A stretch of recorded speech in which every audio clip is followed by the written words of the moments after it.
ऐसा दृश्य जीवन में कभी नहीं देखा, कभी नहीं अनुभव किया।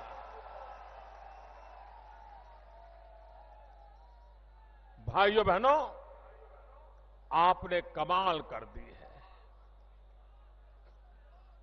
भाइयों बहनों, हमारा ये बनारस सारी दुनिया के आकर्षण का केंद्र बन सकता था। विश्व के हर व्यक्ति को ये इच्छा जग सकती थी कि जीवन में एक बार तो बनारस जाना है। भाइयों बहनों, बनारस के लिए कहा गया है, विदेशी लेखकों ने भी कहा है, मार्क ट्वेन ने कहा था कि हमारा बनारस इतिहास से भी पुराना है, परंपराओं से भी पुराना है, कहावतें और किंवदंतियों से भी पुराना है। एक जीवंत शहर अपने भीतर इतनी सदियों को संजोए हुए है। भाइयों बहनों, ये दुनिया का अजोड़ नगर है, अजोड़ नगर है। और ये सिर्फ शहर नहीं है, ये जीती जागती संस्कृति की विरासत है। और बनारस सिर्फ बनारस वासियों का नहीं है, हर हिंदुस्तानी बनारस को अपना मानता है। इतना बनारस घर घर, हर दिल में उसने जगह बना ली है। वो बनारस कैसा होना चाहिए, उसका विकास कैसे होना चाहिए, यहां के लोगों की आवश्यकताओं की पूर्ति कैसी हो। और इसलिए भाइयों बहनों, बनारस एक असीम इच्छा शक्ति का शहर, सामर्थ्य से भरा हुआ शहर, संस्कार धारा से पुलकित शहर, अगर थोड़ा सा भी ध्यान दिया जाए, सिर्फ रुकावटें हटा दी जाए, तो मेरे बनारस के लोग दुनिया जैसा बनारस सोचती है वैसा बनारस बना करके रख सकते हैं। भाई, ये ताकत है। लेकिन भाइयों बहनों,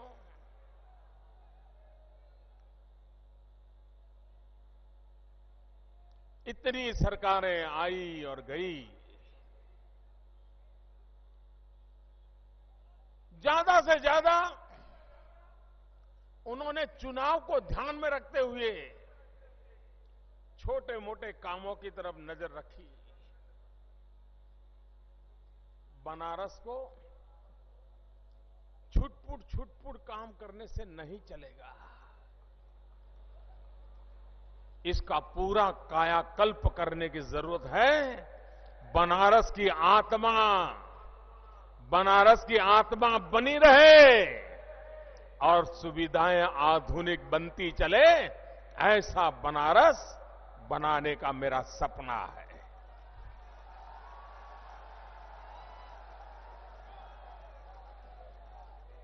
लेकिन भाइयों बहनों, मैं उत्तर प्रदेश में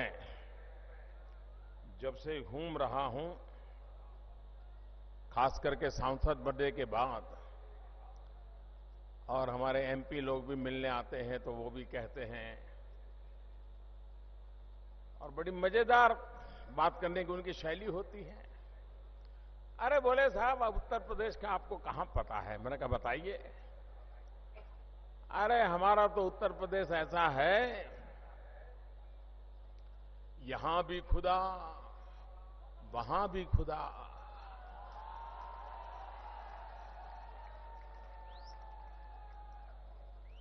यहां भी खुदा, उधर भी खुदा। जहां नहीं खुदा है, वहां कल खुदेगा।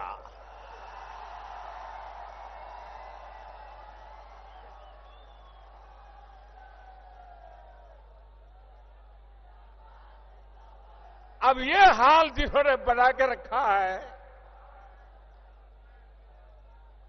जब ये बनारस में ये जो तारों का झाल है, लटकते रहते हैं तार, उसके कारण बिजली का इतना नुकसान होता है, लोगों का इतना नुकसान होता है, शहर का इतना नुकसान होता है, लाइन लॉस इतना होता है।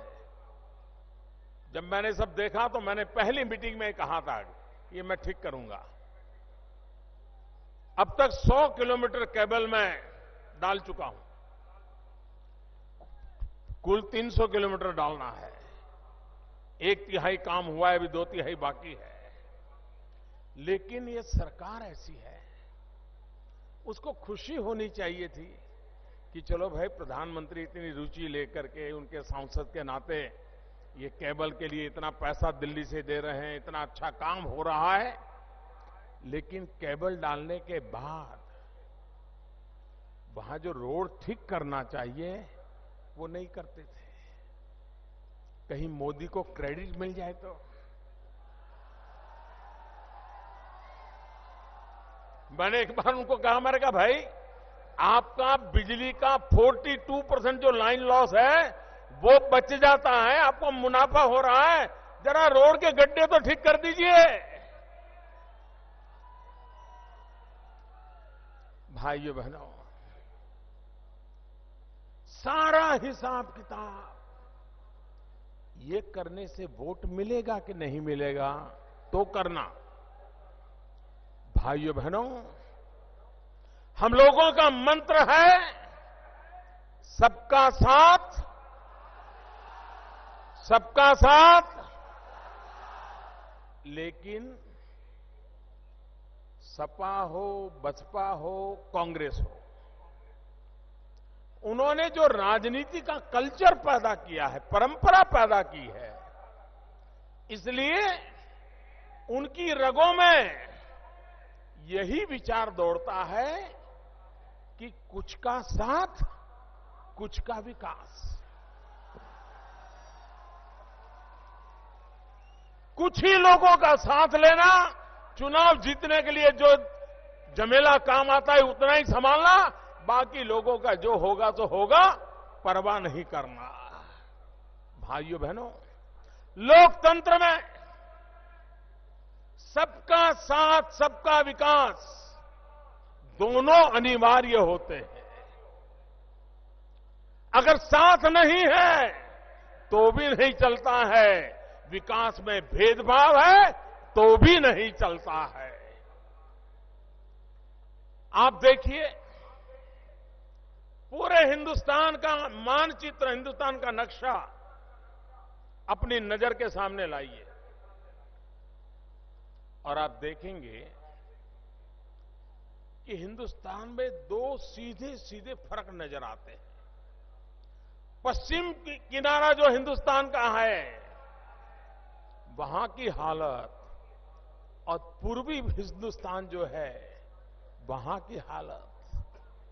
ये स्थिति क्यों?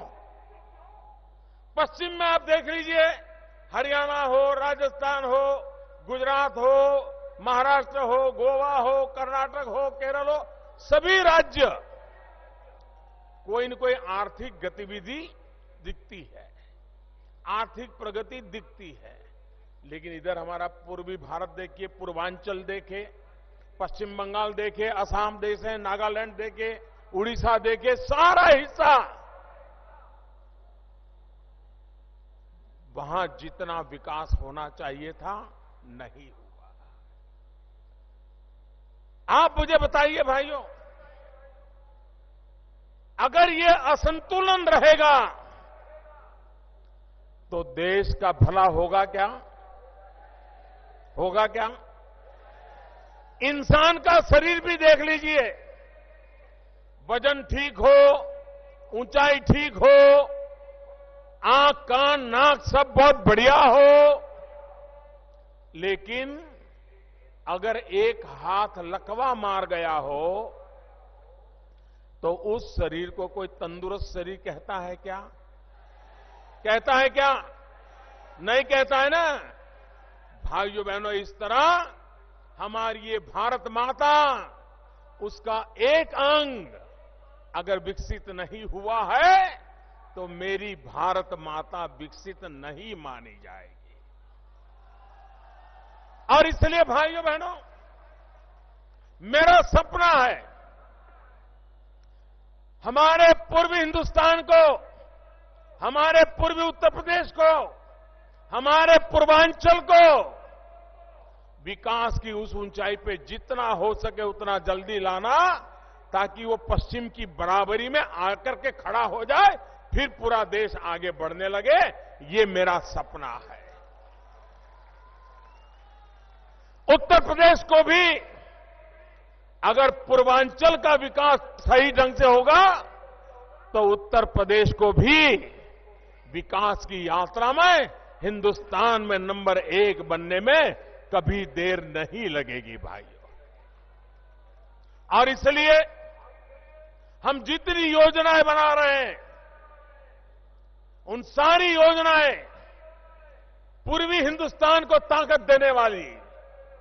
ये पूर्वी हिंदुस्तान हमारा, ये हमारा पूर्वांचल, ये हमारा पूर्वी उत्तर प्रदेश ऐसे सामर्थ्यवान लोग हैं, ऐसे संकल्पवान लोग हैं, परिश्रम की पराकाष्ठा करने वाले लोग हैं।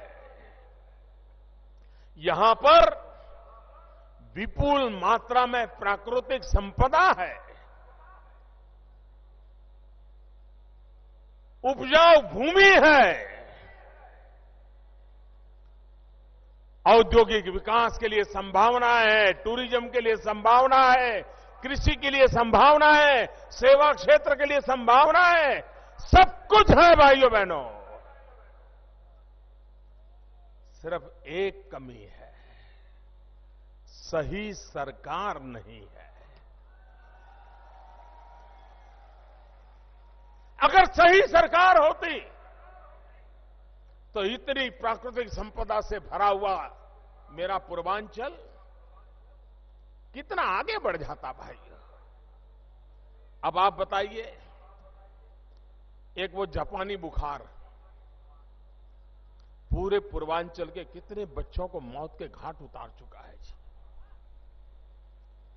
भारत सरकार उत्तर प्रदेश की सरकार को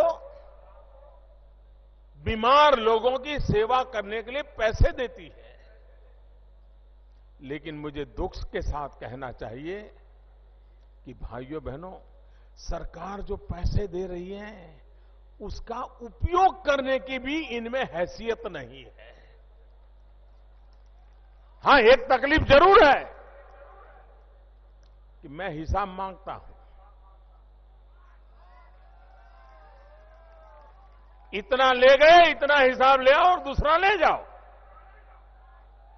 और दिक्कत है, न हिसाब रखते हैं न हिसाब देते हैं, और रखने जैसा होगा तो रखेंगे ना, कुछ इधर उधर की बात होगी तो कैसे रखेंगे। भाइयों बहनों, ये बेईमानी, ये भ्रष्टाचार, ये सब बंद होना चाहिए कि नहीं होना चाहिए? होना चाहिए कि नहीं होना चाहिए? इस भ्रष्टाचार ने देश को तबाह किया है कि नहीं किया है? बर्बाद किया है कि नहीं किया है? 70 साल हो गए देश की आजादी को, मुट्ठी भर लोग पद का दुरुपयोग करते हुए गरीब से गरीब को लूटते चले गए भाई। एक पुलिस थाने में बैठा हुआ हवालदार अगर किसी से 100 रुपया लेता है तो लेने वालों को क्या कहता है? मुझे ऊपर देना पड़ता है।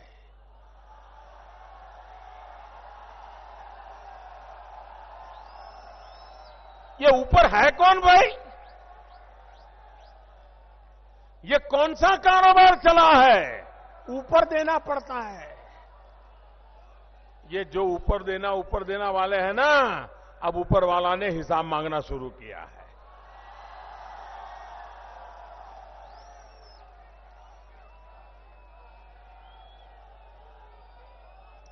आप मुझे बताइए,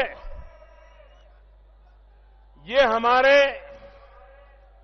समाजवादी, बहुजन समाज और कांग्रेस, सपा, बसपा और कांग्रेस, ये हमेशा एक दूसरे के खिलाफ बोलते कि नहीं बोलते हैं? एक दूसरे की धज्जियां उड़ा देते कि नहीं उड़ा देते हैं? 27 साल यूपी बिहार कहते थे कि नहीं कहते थे? बहन जी भतीजे को जितने सुना सकती है सुनाती है कि नहीं सुनाती है? भतीजा बुआ जी को सुनाता कि नहीं सुनाता है? रोज तू मैं चलती है कि नहीं चलती है? लेकिन एक बात पर ये तीनों इकट्ठे हो गए।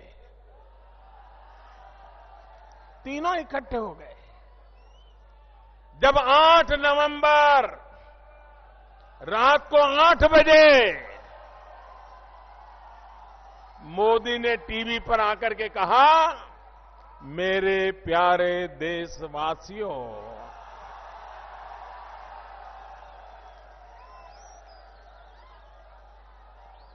उसमें ऐसी ताकत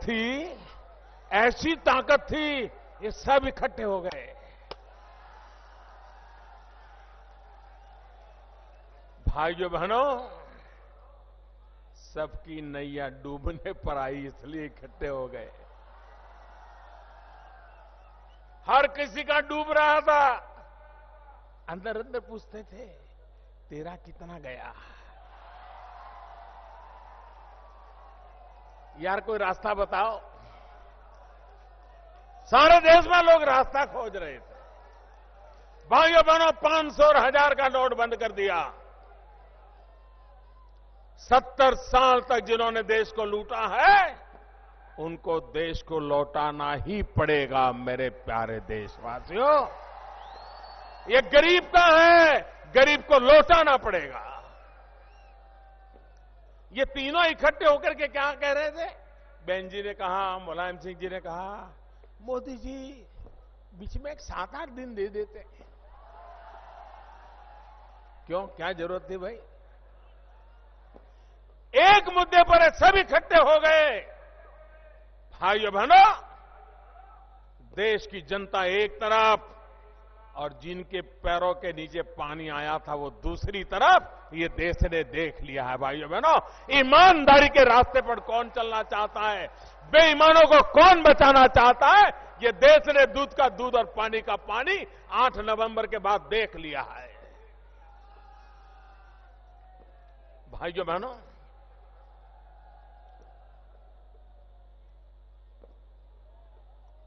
कुछ लोग भ्रम फैलाते हैं, छोटे छोटे व्यापारियों को तकलीफ होगी, इनकम टैक्स वाले अब परेशान करेंगे। मैं सब ईमानदार लोगों को कहना चाहता हूं, अब इस सरकार में ईमानदार को परेशान करने की कोई हिम्मत नहीं करेगा। ये मैं आपको कहने आया। अब देश में ईमानदार का सम्मान होगा, इस देश में ईमानदार का स्वागत होगा, इस देश में ईमानदार का जय जयकार होगा। ये वक्त आ चुका है भाइयों बहनों। और व्यापारियों से भी मेरा कोई झगड़ा नहीं है। मान लीजिए कोई व्यापारी होगा, ज्यादा से ज्यादा क्या करता होगा, 100 रुपये का माल 110 में बेच देता होगा, कभी मौका पड़ गया तो 120 में बेच देता होगा। सरकार में उसको टैक्स जमा करना होगा, 10 रुपया देना होता, हो सकता है वो नहीं देता होगा, हो सकता है 2 ही रुपया देता होगा, इतना ही करता होगा ना। अगर एक बार सरकार ईमानदारी से व्यवहार करे, बाबू लोग ईमानदार हो जाए, तो मेरा देश का व्यापारी 1 रुपये की चोरी नहीं करेगा, ये मुझे विश्वास है। भाइयों बहनों, देश को लूटा किसने है? इन लोगों ने नहीं लूटा है जो पद पर बैठे हैं, जिनको कागजों पे, फाइलों पर हस्ताक्षर करने का हक मिला है ना, उन्हीं लोगों ने लूटा है देश को। नेताओं ने लूटा है, बाबुओं ने लूटा है, मुझे उसको निकालना है भाइयों बहनों।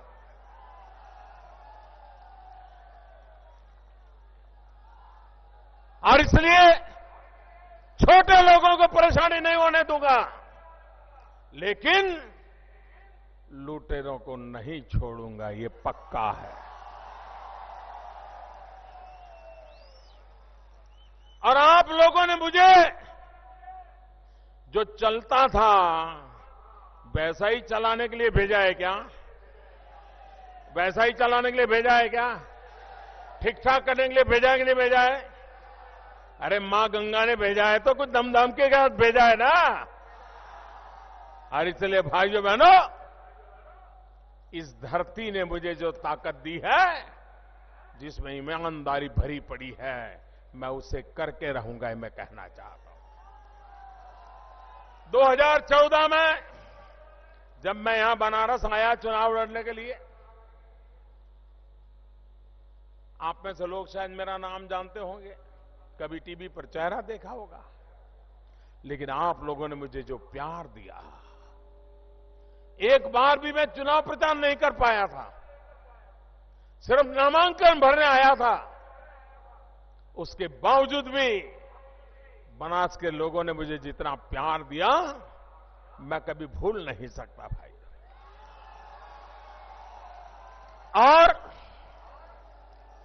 बनारस चुनाव के लिए जब मैं आया था, उस समय के जरा अखबार याद कर लीजिए।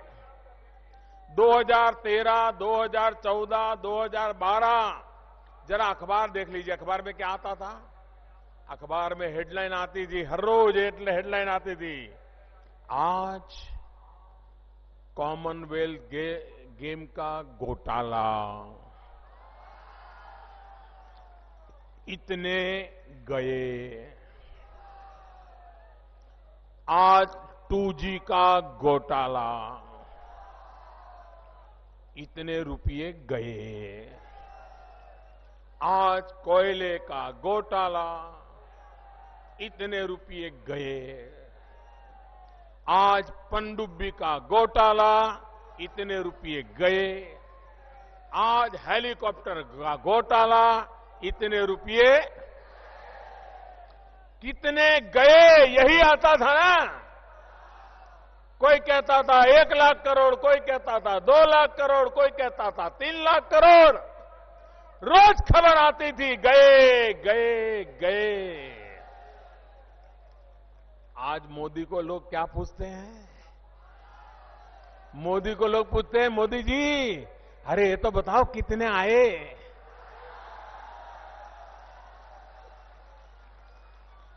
हर बनारसवासी को गर्व होगा कि नहीं होगा कि आपके संसद को कोई दाग नहीं लगा है भाइयों बहनों।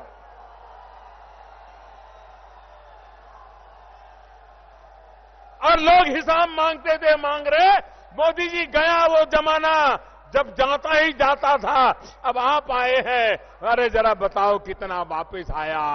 भाइयों बहनों, देश में पहली सरकार ऐसी आई है जिससे लोग भरोसा करते हैं कि हां ये लाके रहेगा। भाइयों बहनों, हिंदुस्तान क्या है? हिंदुस्तान किस दिशा में जाना चाहता है? 125 करोड़ देशवासियों की ताकत क्या होती है, वो दुनिया को भली भांति समझ आ गया है। लेकिन कुछ लोगों को नहीं आता है, कुछ लोगों को समझना ही नहीं है, देखना ही नहीं है। आपने देखा होगा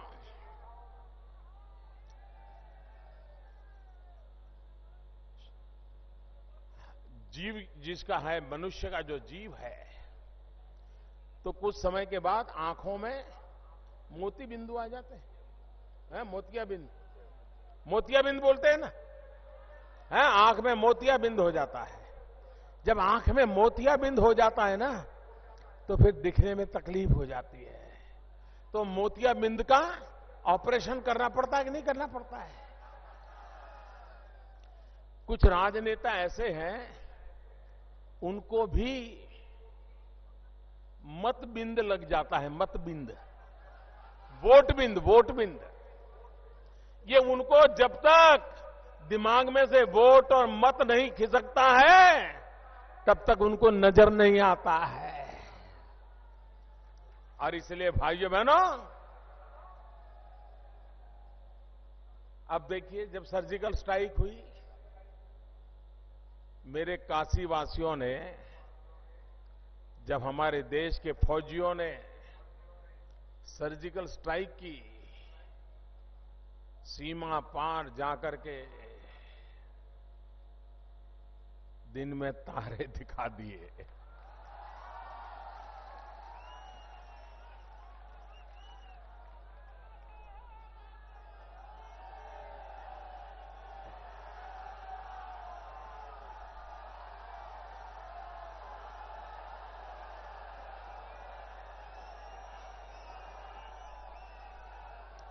दुश्मन के कैंप में जाकर के हमारे फौज उनको मार करके लौट आए, और सूरज उगने से पहले आकर के उन्होंने खबर दी कि ऑपरेशन सफल हुआ है। भाइयों बहनों, देश की सेना के जवान मौत को मुट्ठी में लेकर के दुश्मन के छक्के छुड़ाने के लिए गए थे। उनके दिल दिमाग में यही विश्वास था कि मां भारती को तबाह करने पर तुले हुए लोगों को हम तबाह करके रहेंगे, हम रहे या न रहे उनको नहीं छोड़ेंगे, इस मिजाज से गए थे। लेकिन फौज का प्लानिंग इतना परफेक्ट था, हमला इतना तेज था कि दुश्मन जग ही नहीं पाया, खात्मा हो गया।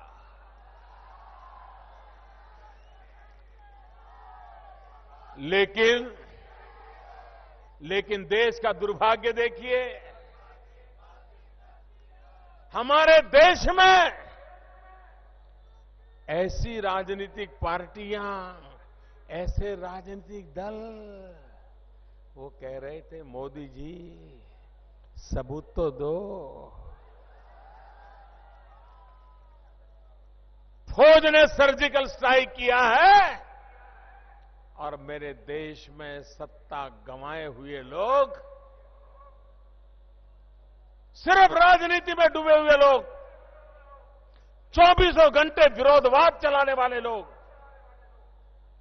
सर्जिकल स्ट्राइक का सबूत मांगने लगे, मेरे देश के फौज से मांगने लगे। उनको यह तकलीफ हुई कि मोदी जी इतना बड़ा ऑपरेशन हुआ, इतने लोग मारे गए, हमारा एक भी नहीं मरा क्या? मैं हैरान हूं जी, ऐसा सवाल शोभा देता है क्या? शोभा देता है क्या? भाइयों बहनों, इनके दिल दिमाग में देश की फौज के प्रति, देश के लिए मरने मिटने वाले सेनानियों के लिए जो भाव होना चाहिए ना, उसका अभाव है। इसी कारण वन रैंक वन पेंशन 40 साल से मेरे देश के फौजी मांग रहे थे। 40 साल वो कहते हैं हमारा हक है, हमें मिलना चाहिए।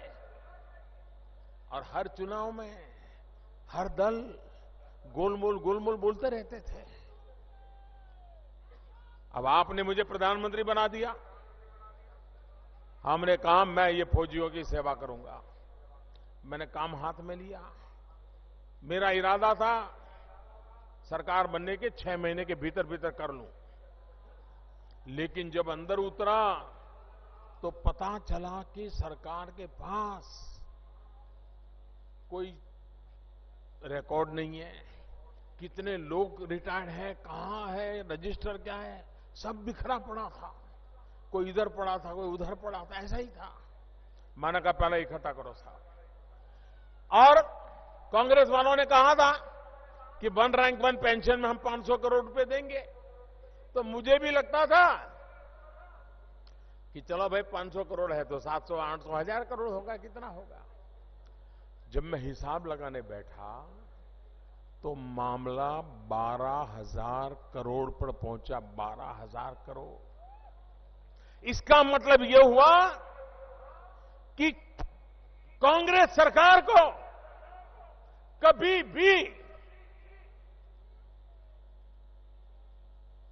ये विषय गंभीर है, कम से कम कागज पर तो खोज के रखो कितनी जिम्मेवारी है, क्या प्रॉब्लम है, कुछ नहीं किया था। मेरा 1 साल लग गया चीजें समेटते समेटते, और बाद में मैंने घोषित कर दिया 1 रैंक 1 पेंशन मिलेगा। 12,000 करोड़ रुपया फौजियों को मिलेगा। 4 किस्त में मिलेगा। 2 किस्त दे चुका हूं। 6,000 करोड़ से ज्यादा रुपए दे चुका हूं। बाकी 6,000 करोड़ ये बजट में भी मिल जाएंगे भाइयों बहनों। मेरा कहने का मतलब यह है कि अगर देश को आगे बढ़ाना है तो सरकार निर्णायक होनी चाहिए, फैसले करने वाली होनी चाहिए, और फैसले कठोर से कठोर हो तो भी करने पड़ते हैं। लेकिन भाइयों बहनों, जो मिट्टी से निकल करके आया होता है ना, जिसने जीवन में कष्ट झेले होते हैं, मेहनत करके निकला होता है, उसमें निर्णय करने की हिम्मत भी होती है। लेकिन जो गलुआ होते हैं, बनारस में गलुआ शब्द चलता है ना, चलता है ना, जिनको सब विरासत में मिला हुआ होता है। इसके लिए यहां पर शब्द है गलुआ। तो यहां जो मुख्यमंत्री हैं उनको भी पिताजी की तरफ से मिल गया। उनके जो नए यार हैं उनको तो दादी, नाना, पिता सबसे मिला हुआ है। और इसलिए ये ऐसे नाजुक लोग होते हैं, नाजुक लोग होते हैं, कष्ट नहीं उठा सकते हैं, डरते हैं कहीं चला जाएगा तो। अब मुझे क्या है, हमको तो कहीं विरासत में मिला नहीं है जी। हमें तो जो मिला है काशीवासियों के प्यार में से निकला हुआ है। और इसलिए फैसले लेने की हमारे में हिम्मत होती है और हम निर्णय करते हैं, क्योंकि हमें देश को कठिनाइयों से मुक्त कराना है, देश को मुसीबतों से बाहर लाना है। और इसलिए भाइयों बहनों, हम ये फैसले करने की हिम्मत रखते हैं। भाइयों बहनों, ये हमारा पूर्वांचल, उसके विकास के लिए, आर्थिक विकास के लिए सबसे पहली बात मान लीजिए टूरिज्म। काशी के पास टूरिज्म की इतनी बड़ी ताकत है भाइयों बहनों। दुनिया में जैसे किसी को मक्का जाने का मन करता है, किसी को रोम जाने का मन करता है, वैसे हिंदुस्तान के 125 करोड़ देशवासियों को बनारस आने का मन करता है।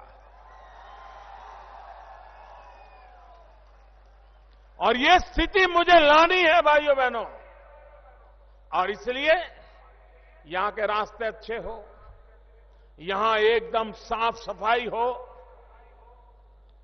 यहां पर हर घर में टॉयलेट हो, यहां गरीब से गरीब को भी अपना घर हो, रहने के लिए छत हो, झुग्गी झोपड़ी में जिंदगी गुजारा न करना पड़े, हर घर में बिजली हो और 24 घंटे बिजली हो। 24 घंटे आती है क्या? आती है क्या? पक्का ना? हाँ, कुछ लोग कहते नहीं आती है। अब मैं आपका मानूं कि उनका मानूं? आप सच बोलते हैं ना? सच बोलते हैं ना? अरे देश का न जलता जनार्दन जब बोलती है तो भगवान की आवाज होती है, और इसलिए आपकी सच्चाई में दम होता है। भाइयों बहनों, टूरिज्म के विकास के लिए हवाई अड्डे से उतर करके कोई भी टूरिस्ट आएगा, क्या हाल बना के रखा था रास्ते का। भाइयों बहनों, हवाई अड्डे से काशी तक आने का रास्ता काफी मात्रा में सुधरा है कि नहीं है? और ज्यादा सुधर रहा है कि नहीं सुधर रहा है? आपको दिखता है क्या? दिखता है क्या? सपा वालों को नहीं दिखता है, आपको दिखता है। अगर जिनको रोड नहीं दिखता है तो उनको देश के जीवन में बदलाव कहां से दिखेगा? भाइयों बहनों, भाइयों बहनों, हमने रिंग रोड बनाने का काम किया। रिंग रोड बनाना हम चाहते थे, लेकिन राज्य सरकार की रुकावटें, काम धीमा। हम वाराणसी गोरखपुर रोड बनवा रहे थे, लेकिन काम धीमा, सरकार का सहयोग नहीं। हम वाराणसी सुल्तानपुर रोड बनाना चाहते हैं, काम शुरू हो रहा है, आगे नहीं बढ़ रहा है, धीरे चल रहा है। और भाइयों बहनों, इन सब कामों के लिए भारत सरकार ने 11,000 करोड़ रुपया दिया है, 11,000 करोड़। लेकिन ये ऐसी सरकार है, अभी तक किसानों को जमीन का जो पैसा देना चाहिए, वहां पर थोड़ा रोड चौड़ा करना है तो उनको पैसा देना चाहिए, उनको देने के काम में भी रुकावटें डाली। 4,500 करोड़ रुपया अभी भी वैसी की वैसी थप्पी पड़ी है, लोगों को पैसे नहीं दिए जा रहे हैं।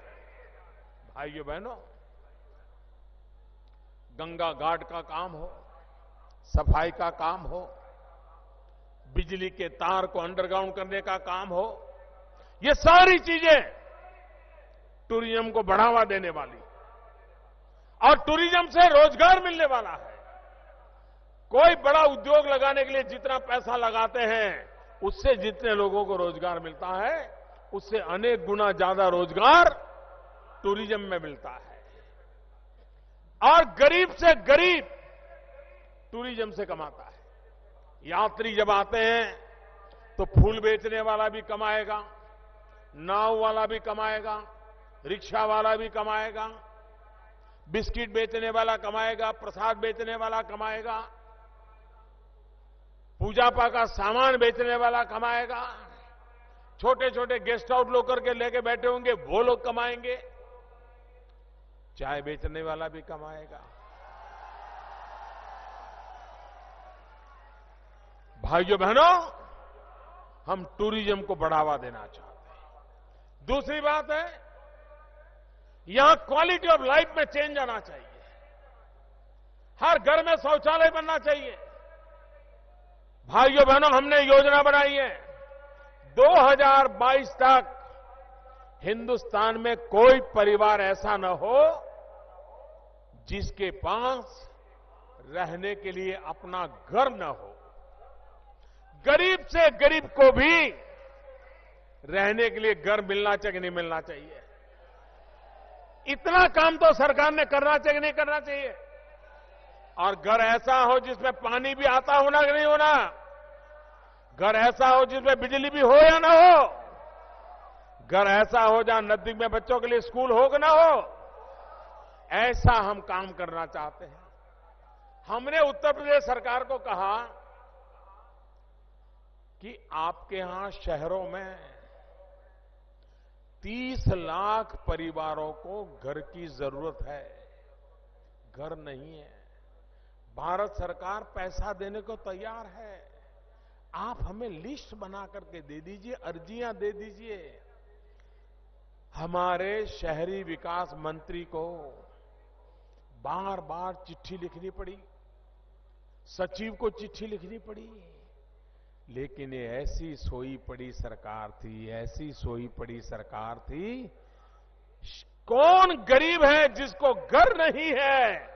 भारत सरकार जो घर देने वाली उसको मिलना चाहिए, ये लोग सूची नहीं बना पाए। सूची, जो सूची नहीं बना पाते वो घर कैसे बना पाएंगे? आप कल्पना कर सकते हो। आखिरकार हमने रास्ता खोजा, हमने पब्लिक को कह दिया कि हमारी सरकार जो कॉमन सर्विस सेंटर है, कंप्यूटर वाले लड़के हमने जो बिठाए, आप उनको अर्जी दे दीजिए, हम उन्हीं से अर्जी मंगवा लेंगे। 1.5-2 लाख अर्जियां सीधी आ गई। तब ये उत्तर प्रदेश की सरकार लोग लगा रहे, यार ये मोदी तो कर गया, उसने रास्ता खोज लिया। भाई तब उस उत्तर प्रदेश की सरकार जगी। भाइयों बहनों, कोई सरकार ऐसी नहीं हो सकती है। हम ये तो समझ सकते हैं कि चलो भाई इतने घर बनाने थे, थोड़े कम बन गए, हम इतना समझते हैं 3 महीना लेट हो गए, लेकिन कागज पे नाम तक न लिख पाओ, क्या चला रहे हो आप लोग?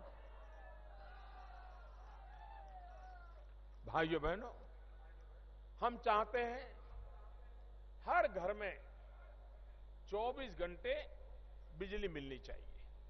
आज का जमाना, गरीब आदमी भी बिजली के बिना गुजारा कर सकता है क्या?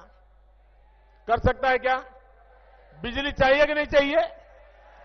हमने एक योजना बनाई, हिंदुस्तान के सभी राज्य, सबके सब उस योजना में शरीक हो गए।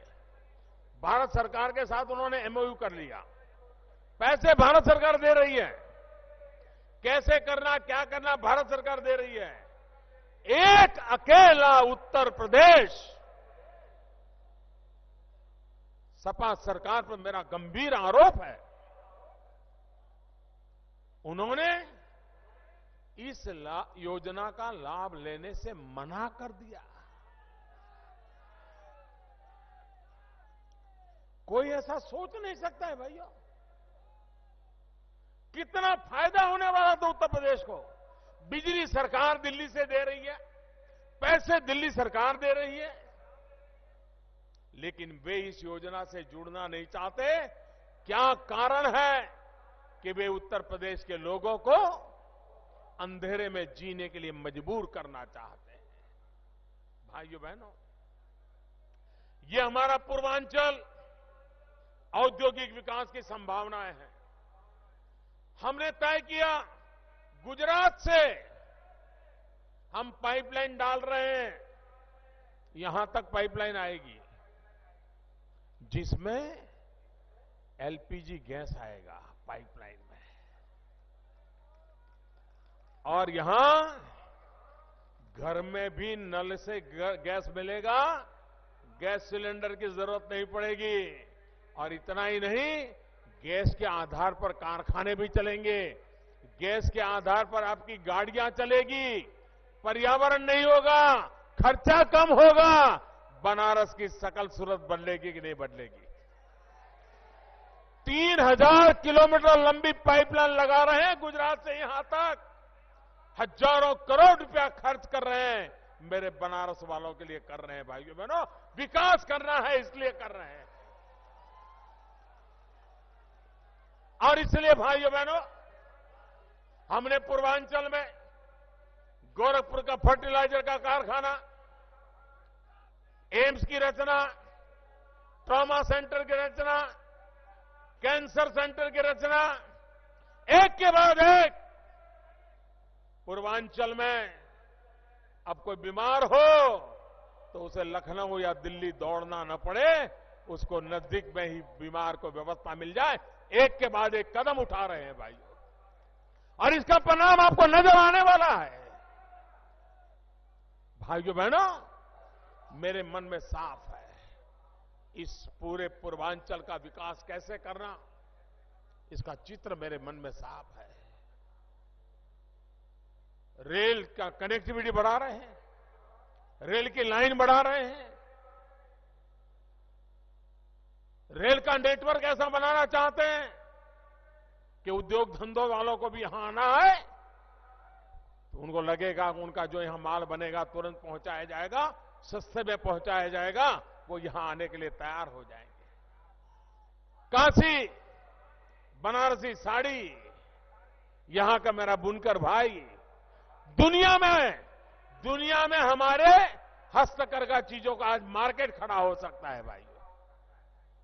उन बुनकरों को क्या सुविधा मिले, हजारों करोड़ रुपया मुद्रा योजना से हम दे रहे हैं ताकि गरीब से गरीब व्यक्ति भी रोजी रोटी कमा सके। भाइयों बहनों, हम घर घर गैस का सिलेंडर दे रहे हैं, गैस का कनेक्शन दे रहे हैं। 2014 में जब चुनाव हुआ तो चर्चा ये थी, कांग्रेस पार्टी ने घोषणा की थी कि अगर हम दोबारा सरकार बनाएंगे तो 9 सिलेंडर के बजाय 12 सिलेंडर देंगे। भाइयों बहनों, ये इनकी सोच की सीमा देखिए। और हमने कहा हम 3 साल में 5 करोड़ परिवारों के अंदर हम गैस का सिलेंडर देंगे, और 5 करोड़ परिवारों को, जो गरीब मां लकड़ी का चूल्हा जला करके धुएं में जिंदगी काटती है,